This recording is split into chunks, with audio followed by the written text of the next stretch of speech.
Hello, fellow armchair historians. Welcome to the show. I'm Anne Marie Cannon, your host, historical fiction author, and curious soul always chasing the human side of history.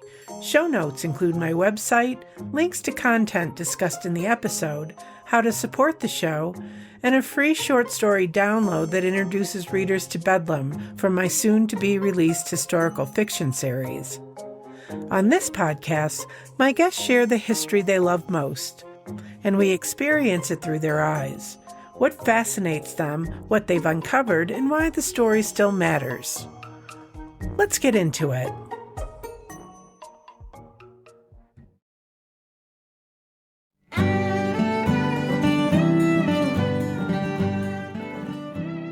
Hello, fellow armchair historians.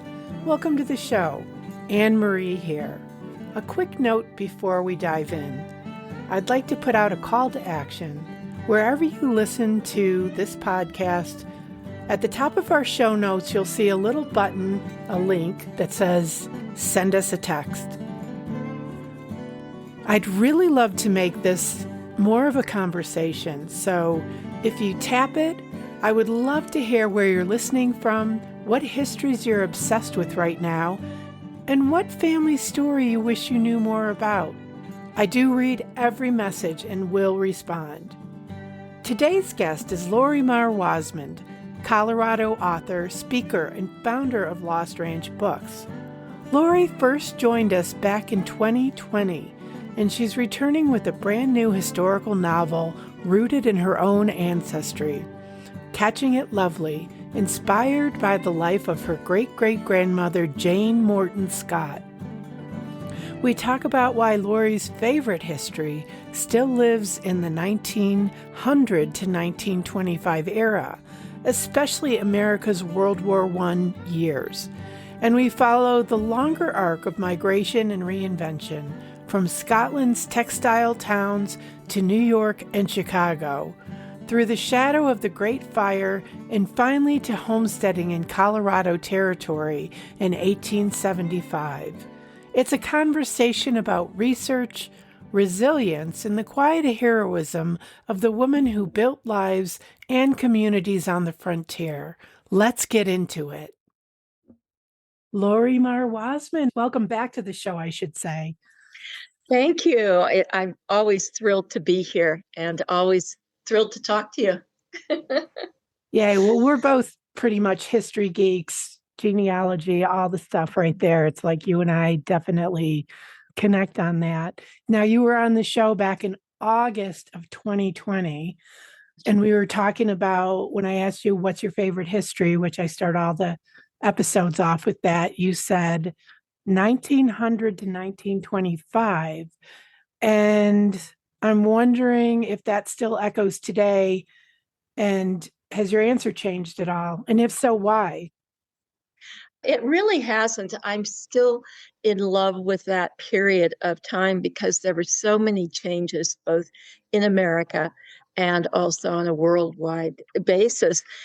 And I really like focusing on the time around World War I, especially America's involvement in it, because it just seems as if that time period shook loose so many of the morals and the political and social aspects of America and changed everything. There was women's suffrage.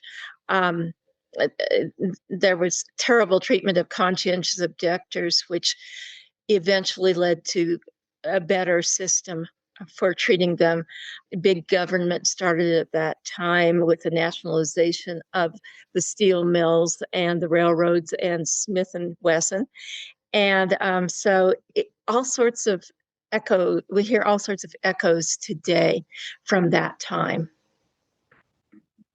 So it still tracks. I've been muting because the garbage people are here and it's very loud. I'll edit that out. So then that still tracks for you. Why don't you tell us a little bit about yourself and your background and who you are? Okay. Well, I was raised in Castle Rock, and I was actually raised on the ranch that features in my newest work, Catching It Lovely.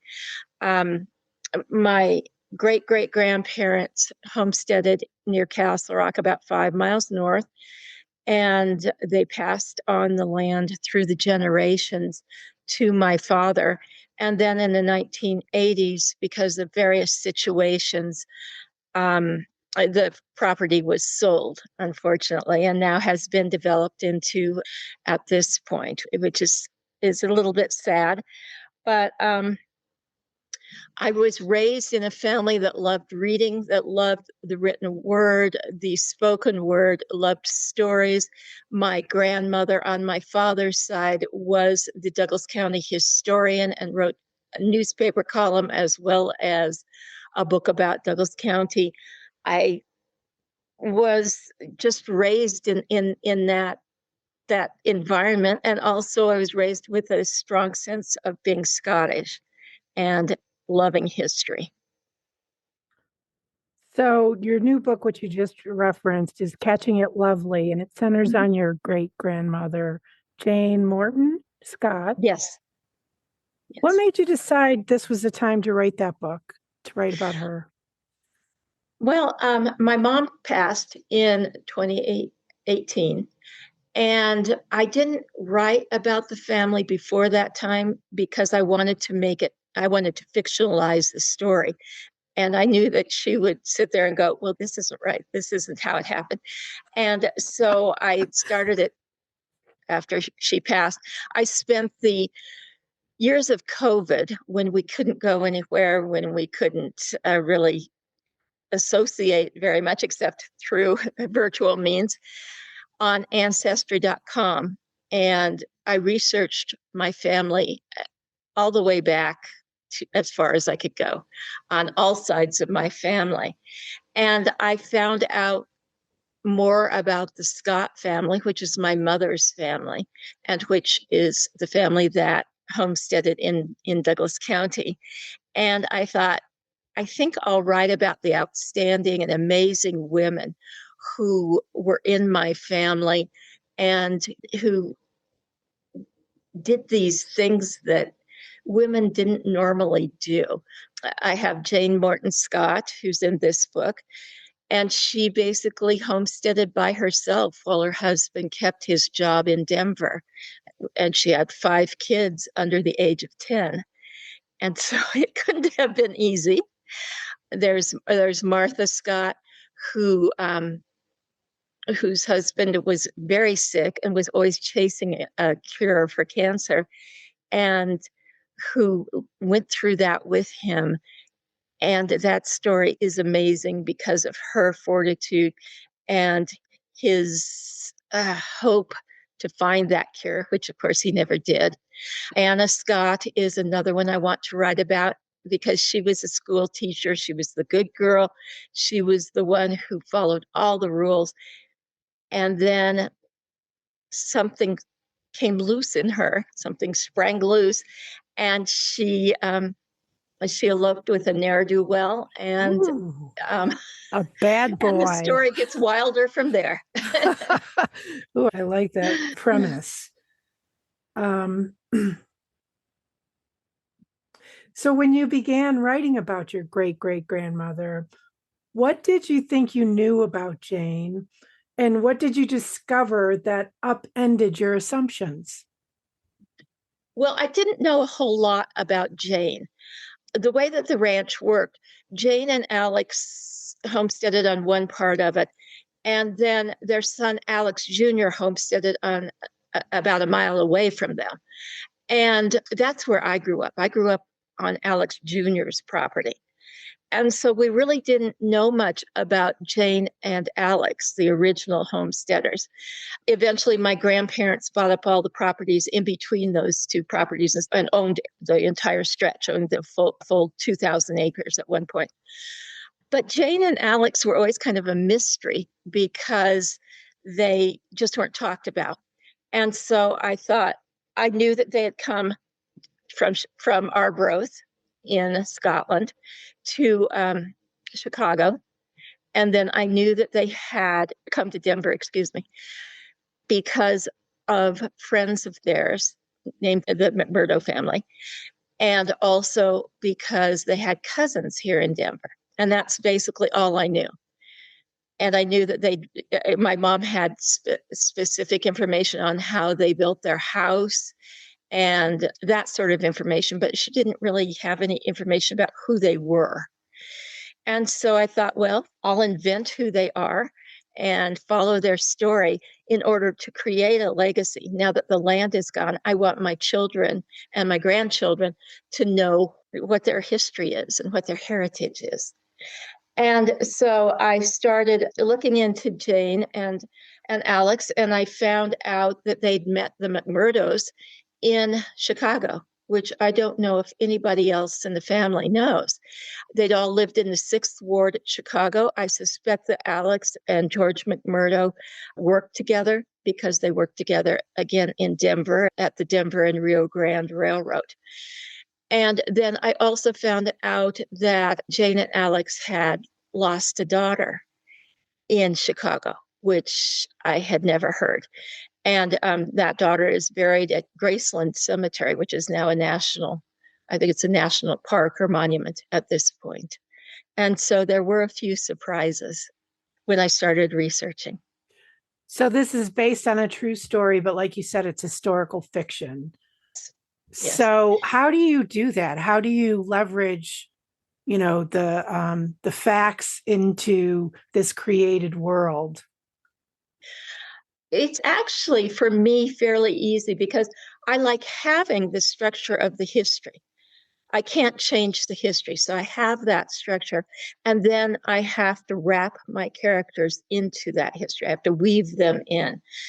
And I think it works because emotions are universal. Losing a child is the same whether you live in the 1870s or whether you live in 2026. And leaving home, leaving an established home such as Scotland and moving somewhere completely unknown, those feelings are universal as well. And so I could bring those feelings out and those emotions out and create my characters around those while using the history as the structure for the plot.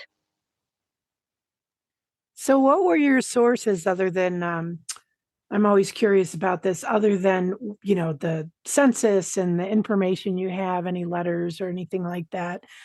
What did you use to basically research that time period and kind of the essence of homesteading in Colorado? I love that story. I love, the fact that they homesteaded. I interviewed a gentleman years back whose family homesteaded a ranch down in New Mexico. I'll link out to that episode. I love those stories because, it's passed down. They still have the ranch actually, which is kind of amazing.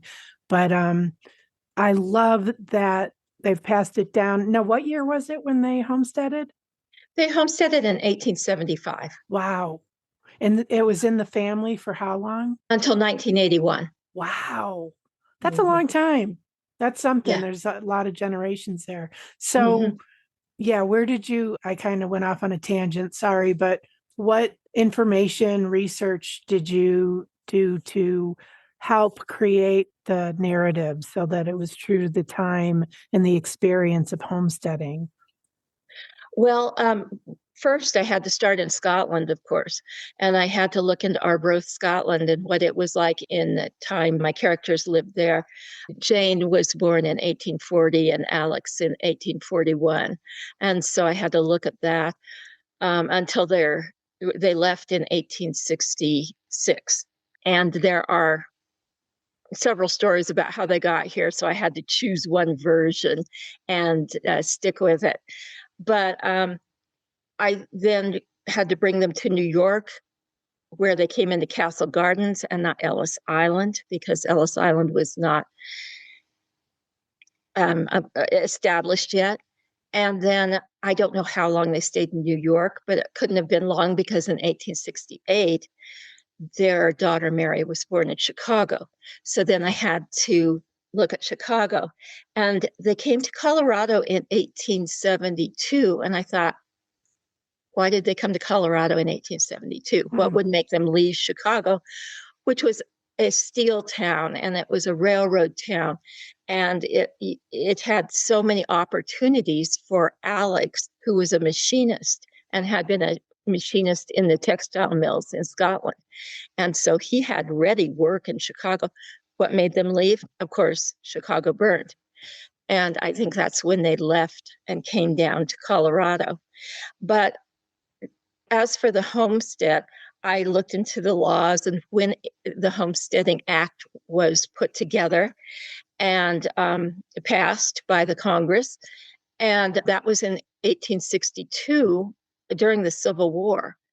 And of course, that just freed up so much land. But it got kind of overshadowed at the time by the Civil War. Once the Civil War was over, then of course it was just a mass migration to the Western territories in order to homestead, to grab free land. So I looked into that. A lot of primary sources about what Denver was like. I used Isabel Bird's, what is it, A Lady's Life in the Rocky Mountains for a lot of it, because she was traveling through Colorado at the same time that Jane and Alex would have been coming into Colorado. So I used that. I have several history books that I inherited from my grandmother on my mom's side, my grandmother Scott. And so I looked into those because they were written by people who still remembered, who were closer to the events than we are. And a lot comes off of sources online. There's just so much online. The government has put up a lot about homesteading. Denver Public Library. I love looking at their pictures because I get ideas about how to create scenes. For example, there's a great picture of the teepees, the Ute teepees along Cherry Creek in the 1870s. And it's interesting to me because that area was being heavily homesteaded, and yet the Ute tribe was still hunting there and would come in during the summer and hunt in that area. And so they were sharing this land. It was somewhat tense, of course, because we know that history was, of course, devastating. But also, there was a lot of just, we're both here and we're sharing these resources. And so I thought that was really interesting too. So does that's a lot of interesting history, and I'm assuming that starting with the fire of the Chicago fire, that all features into the narrative of your story? It does, because the Sixth Ward, where they were living, did not burn. But of course, they were witness to what was happening north of them. And they were afraid the winds were bringing live embers into the area, and they were afraid that the Sixth Ward would catch fire as well. And of course, you have to remember everything was wooden. Everything was wooden, and there were no regulations about what you could build or what was around your property or all of that. And that's why the poor Decovans got blamed for starting the fire. The fire started in their barn, but it really wasn't their fault because everything was wooden at the time. For sure. Yeah. Just looking at my notes. So let's go back, rewind a little bit to Scotland. For listeners who have never been to or heard of Arbroath, which I've never heard of until now, what should they understand about that place and the moment in time to really get Jane, and why do you think they left at the point that they did? Okay. Arbroath was at the time mostly a textile town. It was also a fishing town because it's right on the North Sea. It's a bit north of St. Andrews, which is more familiar to a lot of Americans, and it's north of Dundee, which was a shipbuilding and port. So Arbroath was textile, and it had a lot of textile mills. Its main specialty was something called Osnaburg, which was a kind of canvas that was a heavy, coarse, beige canvas that they made to be used in sails and tents and that sort of thing. And so they weren't making the fine linens of the Irish, or they weren't making anything that really you'd want to wear. It was all canvas. The textile mills had been suffering for many years. They'd been kind of waning simply because there were so many in Arbroath. There were more than 35 in Arbroath alone. And there were as many in Dundee and other places, as well as England, of course. But what was happening was the world was catching up. The world was industrializing. America was getting more textile mills and doing their own textiles. India had even started keeping their jute and making their own textiles. So everything was kind of volatile at the time. Then came the American Civil War. And because of the blockade against cotton, the English mills were largely idled. But the Scottish mills, which were making the canvas and the coarser fabrics, were in great demand for uniforms, for tents, for wagon tilts, for sails, for the navies. All sorts of things were made from those fabrics during the American Civil War. Then the war ended, of course, and the mills no longer had the demand for their fabrics that they had for those 4 years. So they started laying off in modern parlance, and they started closing their doors to their employees. And that is something that I learned from family history. My mother's cousin, Julie, had made the comment that the mills were in rough shape and they were closing. And that's why Alex and Jane came to America in 1866. That's interesting. I'm always curious to know, what is the thing that causes people to migrate and to go different places. And I wish that I could get back to my Irish, it's my brick wall and genealogy is my Irish people, because I'm not really sure where they came from. And what a gift that that they came from Arbroath. And how did you know that? Was it just passed down? Was it understood? Did you ever go there? It was, I had always known, my mom knew. And so she had passed that down to me. And we have been there twice. We went in 2000 and located the grave where Alex's first wife and baby are buried, as well as his mother, father, his twin brothers who died during childbirth. One of his sisters had also died at the age of 4. And so there's a headstone there that has all of those names engraved on it. And I took a rubbing of that at the time. Then in 2000, and I think it was 2004, we took our children back so they could see it. And they were young adults by the time they were 17 and 20. But we wanted them to see where they had come from. And so we went back to Arbroath.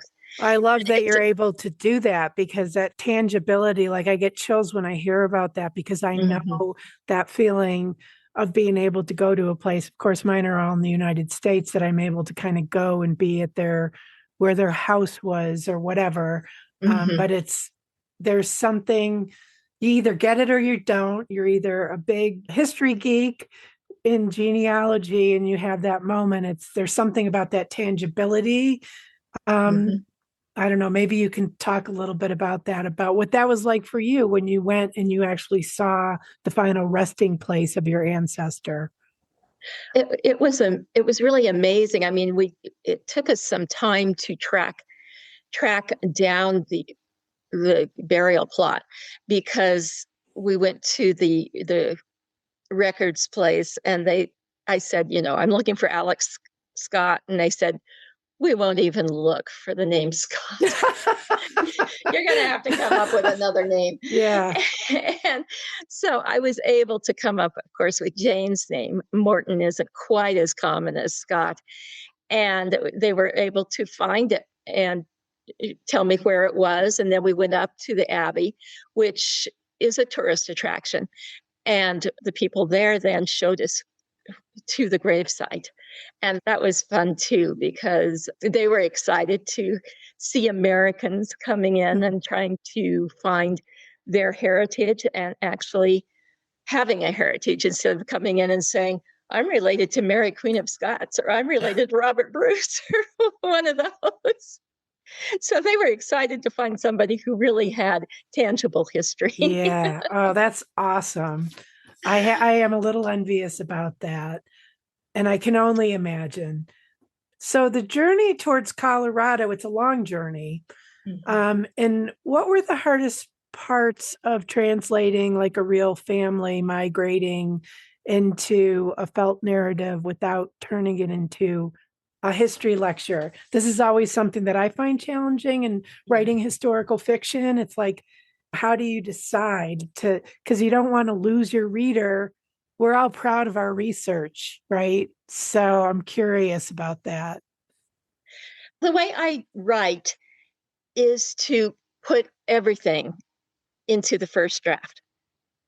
All the minutiae of how they got on the train and what the train looked like and what the ticket looked like and all of that. And so I do that in the first draft. And then after I've finished the piece and I go back, I read it again and I'm less patient. I'm less patient with all of that. So then I will go ahead and take out a lot of it and say, well, I know it, and that's enough. But one of the things about Alex and Jane coming to Colorado in 1875, a lot of people assumed it was by Conestoga wagon, but I really think they came by railroad because Alex was connected with the railroads. And so they didn't have the traditional journey across America. Now, my maternal grandmother did. She came from Missouri in 1903 by Conestoga wagon. But Alex and Jane came by railroad across the country. They never were on a wagon train. And I in my book, I have them hoping to be on a wagon train and hoping to go to California. You know, the whole romantic idea of coming to America and finding gold in California and finding a life in California and that, you know, that dream, shining California. But what I have in the reality is how hard it is. When they get to New York, they're living basically in a tenement because that's all they could afford. And New York is crowded and it's noisy. And unlike Scotland, which is established and where most of the people are Scottish, New York is that wonderful melting pot of the 1870s. And so it's hard for Jane because she hears these languages that she's never heard before. She's not sure about the people around her. She's afraid to go out on the streets because she's afraid that she'll get robbed. And she misses the sea. She misses the cliffs around Arbroath, which are beautiful and are now a nature reserve. She misses the openness of Scotland. And so she's very unhappy in New York. So then when they go to Chicago, it actually turns out to be worse because then we have the meatpacking plants and the smell and the death and dumping everything into the rivers, which the meatpacking plants were doing. So everything is just this awful abattoir, basically, even for the people who live there. And so Chicago turns out to be really hard for them. And so once the fire happens, it's just, they lose the daughter and then the fire. And then it's like, oh, you know, that's the last straw. So when their friends come to Colorado, they pack up and come to Colorado as well. Interesting. And I do know that they followed the McMurdos from Chicago down to Colorado. That's interesting. That's nice that you have all those touchstones of, well, this is why they came to Colorado. And do you think that Colorado was a closer experience to, I mean, because of the openness to being in Scotland? And maybe it resonated deeper in their souls than Chicago or a New York, maybe. Yes, that's how I have it. I have Jane enamored by the mountains, it was basically referred to as the Rocky Range per the newspaper articles that I've seen. Mm-hmm. And she's enamored by the Rocky Range, and I have her especially enamored by Pikes Peak, and that's where the title of the book comes from.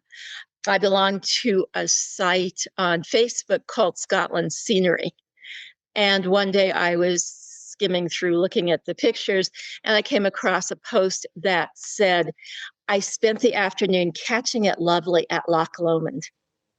And I thought, wow, there's the title of my book, Catching It Lovely. And I thought, you walk outside in Colorado, you look around, and there's the Front Range just spread out in front of you, just about anywhere that you are. Of course, you're down there where there's the Spanish Peaks and Fisher's Peak, and it's so beautiful down where you are. But I had Jane become enamored by Pikes Peak because it takes up so much of the sky. And so she's always looking for it. And at the end of the book, when she finally has her own place, that's what she wants to see. And that's how the book ends. Oh, okay. So Catching It Lovely. Mm-hmm. That's interesting. I didn't know exactly where that came from or what that meant. You know what that reminds me of is remember me to, this showed up in a lot of letters. My own family they ended up from England to Canada, and they would say, remember me to Mary Lou Smith. And there was a book that was written, it's called Remember Me to Miss Louisa. And it's like one of those old phrases that we really don't know. And I love that. I love that inspired you and that you knew immediately that was the name of the book. That's a great story. It's funny because I write these down and then they just flow naturally out of me. So we've almost come to the end of my questions.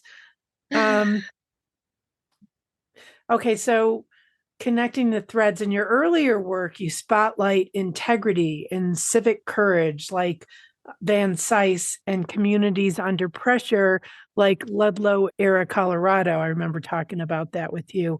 Do you see Jane as part of that same quiet heroism theme? Just in a different kind of form? In a different way. As I said, I end the book with them homesteading. But then when I write their daughter's book, Anna's book, which I have started, I'll get into more of building the community of Castle Rock. And I believe that Jane will then take part in that, in the civic life.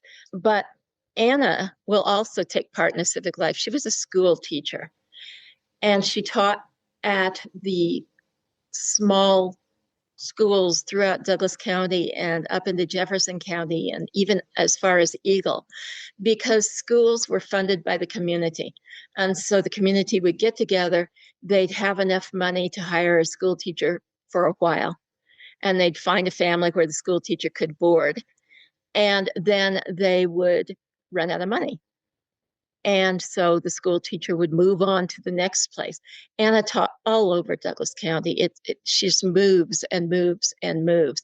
And I can imagine that would be an exhausting lifestyle. But she also gives lectures at times about how to encourage your child and the importance of science in the school curriculum and things like that. And that to me speaks of civic duty. I think Jane has instilled in Anna that idea, community. We need to build the community. We need to be involved with the community and care about others. And I'm hoping to explore that in the next book more. It seems like Jane kind of, she comes from Scotland and then she just keeps not even getting the chance to put down roots in a place to demonstrate that. And so obviously she comes to Colorado and that's where, everything takes root. And she is the matriarch. So it does make sense that it would come from somewhere, that desire to be involved in civic duty and community and, seeing the importance of things. And I can see that you're really passionate about the history of your family. And I see that and I recognize that. And I'm wondering, have you always, ever since you were little, were you always interested in it? Where did this love of history and specifically your own kind of genealogical narrative, where did that come from? I think it came from just the heritage of growing up on the ranch, of knowing the stories of every day walking past something that Alex Jr. had built, or we sheltered our cattle in the winter down in the barn that Jane and Alex had built. We had expanded it, or at some point it had been expanded and a silo had been added to it. But we kept that barn for calving. And so I knew that, the barn was there, and Alex and Jane's part of their house was there, although my grandparents had torn it down to build their own home. And so the cellar was still there, and part of the walls were still there. The outhouse was still there. Wow. The old well was still there, and it was dry, but all the same, it was about 15 feet down. That's where the water table was in the 1870s. And so it came from that. It also came largely from my mother, who took so much pride in her heritage and who told the stories over and over again. Mm-hmm. And late in her life, I realized I was not taking everything in, and that she was not going to be around forever. And so I just started taking notes whenever she talked. Oh, that was so smart. I had that pages of smart. notes. I wish I would have started much earlier, and I wish I would have done it more often. Yeah.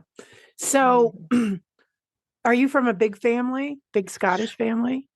Not particularly. Okay. My mom was an only child, actually.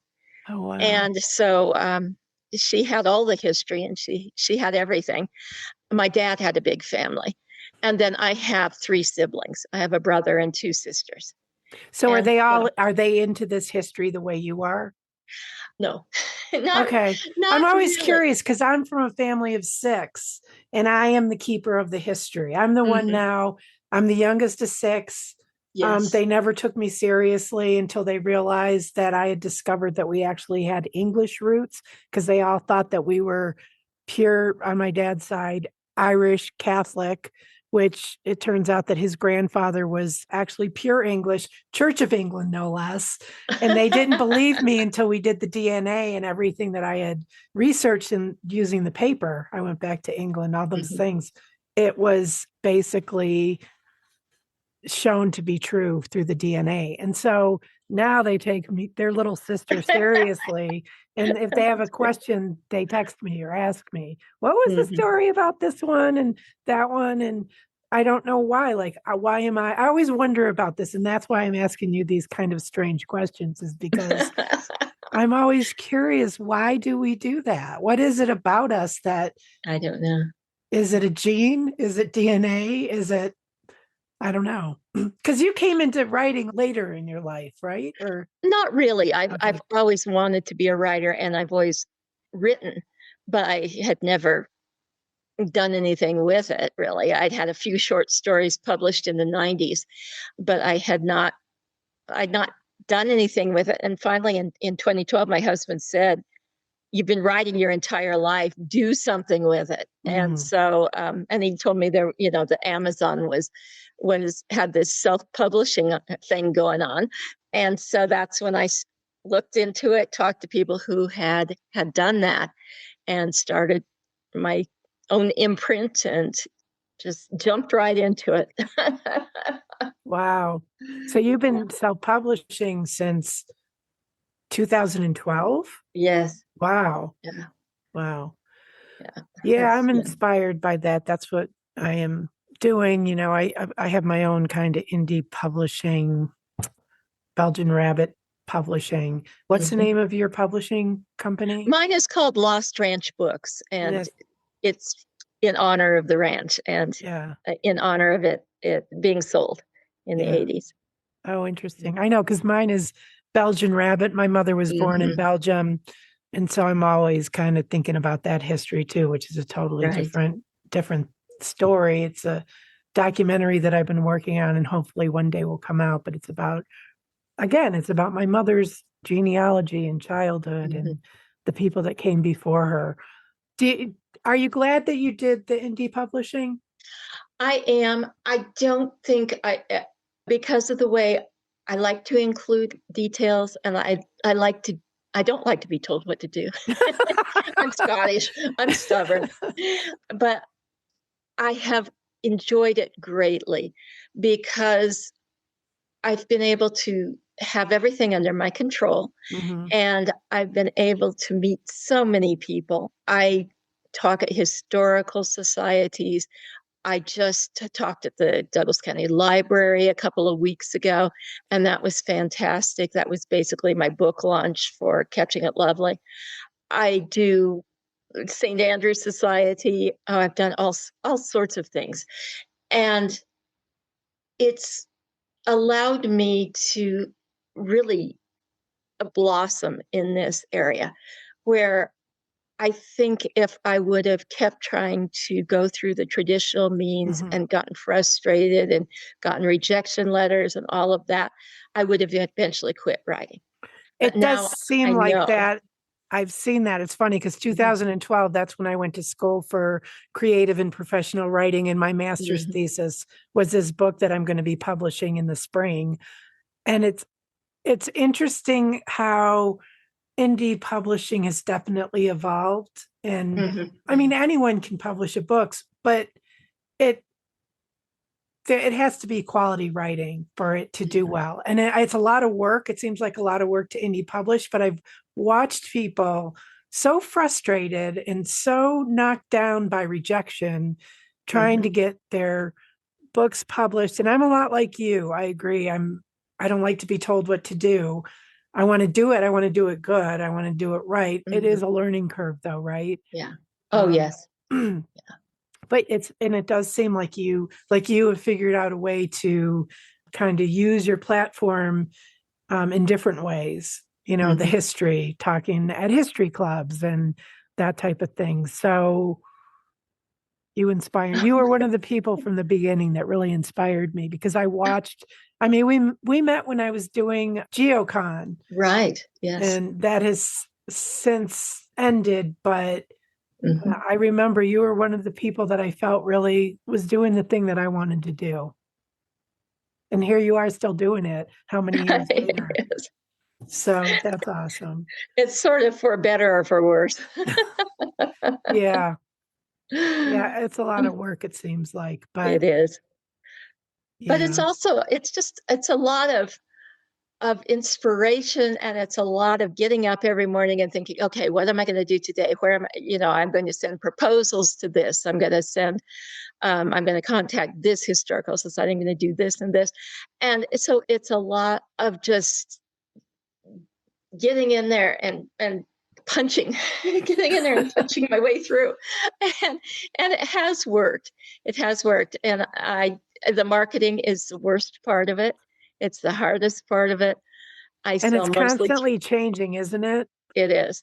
And I sell mostly person to person at historical societies, at book clubs, that sort of thing. I don't sell much on Ingram Spark, which is how you can order through your local bookstore. And I don't sell much on Amazon. So, but it's all me. Yeah. Yeah. That's what I'm starting to see. So that tracks. And so well, we can talk about that after we end the episode because I do have a couple questions for you. I just want to pick your Okay. brain for a minute if you have time. Oh, sure.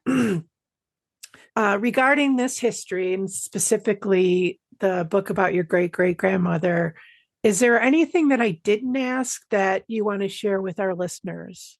I think one of the things that you suggested when you sent me the email was what should people know about this era or that's different? And I think it is one of the things I've already mentioned, and that's the idea that they didn't all come by Conestoga wagon. That a lot of people arrived by train. And if you look in the Colorado Historic Newspaper Collection, which I use extensively as a source, I should have mentioned that earlier, they talk about the people coming in and how they're dressed. And, there are these prospectors who show up and they're wearing rabbit skins on their feet, or they don't have shoes, and they're going toward the mountains to find gold and find silver and to strike it rich and make their way. And 1875 was just such a boom time in Colorado. But one of the things that surprised me was that there was a lot of sophistication here already. There was an opera house. There were theaters. There were restaurants that brought in oysters from San Francisco packed in sawdust, which we all want to eat those. Right. But they were bringing in delicacies. And the streets in Denver, Larimer, and Wazee had stores, very sophisticated stores. And then you got past that and you got to the Wild West and the wildness that still existed. And I already spoke about the Ute teepees along Cherry Creek. So that was this great mingling of all these different people with all these different agendas. And I just find that fascinating, that it would have just been this wild, uncivilized, and yet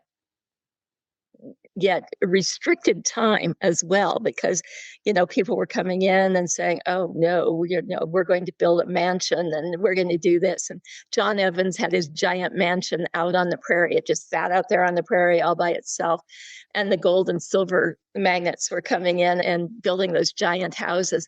And so it was this strange mixture at the time, and that I was really interested in that.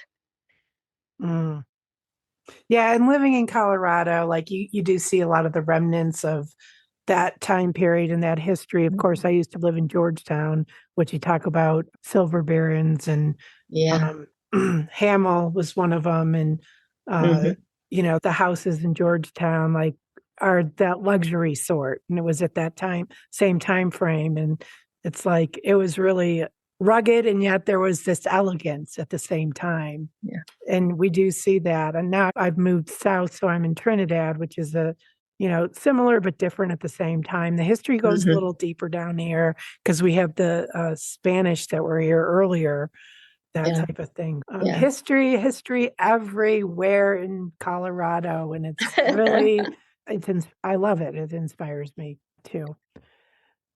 Anything else besides that? I can't think of anything. Okay. I appreciate your time and having me on. Well, I saw that you had published a new book, and I'm always, curious, especially, like I said, I don't know if you knew that you really inspired me to keep going and to finally write this book and do all the things, because you were kind of a role model for me. So I do appreciate thank you. So where can listeners find you? Okay. I have a website, and it's simply Laurie Marr Wasmund, all one word, .com. And so that's the website that has an explanation of all my books. It has a list of sources for most of my books so that you can look on there and see where I got the information. I also am on Facebook. I have an author's page on Facebook. I'm on Instagram. And I think that's it. I think those are my platforms. And I will link out to all those places. And the Colorado Newspaper Archive, which you were talking about, which is... Yeah, Colorado Historic Newspaper Collection. Yeah, I love that. I've used that for a lot of things, especially when I was working for the historical preservation organizations in Georgetown. You can get all kinds of really interesting, even the advertisements are fun. Oh, yeah. Yeah, I love looking through that, and I'll spend hours. I don't know if it's wasting hours or if it's a rabbit hole. It's inspiration. We learn new little bits. It's a distraction sometimes, as we were talking earlier. But yeah. Well, I will link out to all those places. Okay. And Laurie Marr Wasmund, thank you so much for being here today. I really enjoyed our conversation. Oh, thank you, Anne Marie. Thank you guys for listening. You'll find Laurie online at her author site, and you can explore her books through Lost Ranch Books. I'm also linking the Colorado Historic Newspapers collection, which Laurie uses heavily for primary source research, along with the few other resources we mentioned. And one more reminder, wherever you listen to this podcast, send us a text. Tell me what your favorite history is, or what family story you're trying to trace, where you're listening from, or whatever's on your mind. Say hi on social, and you can always find everything, every episode, books, and more through my website, amcanon.com. I'll link out to everything in the show notes.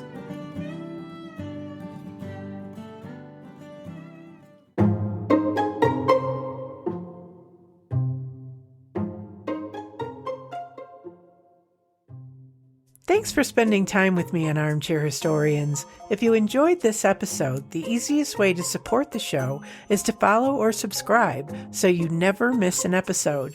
And if you can, leave a rating or review, or share the episode with a friend who loves history. You'll find my website and links to everything we discussed in the show notes, along with ways to support the show more directly, whether that's joining the community, supporting financially, or simply helping more listeners to discover the podcast.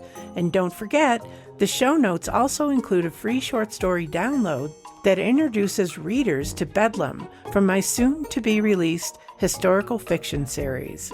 Until next time, keep asking questions because history is anything but finished.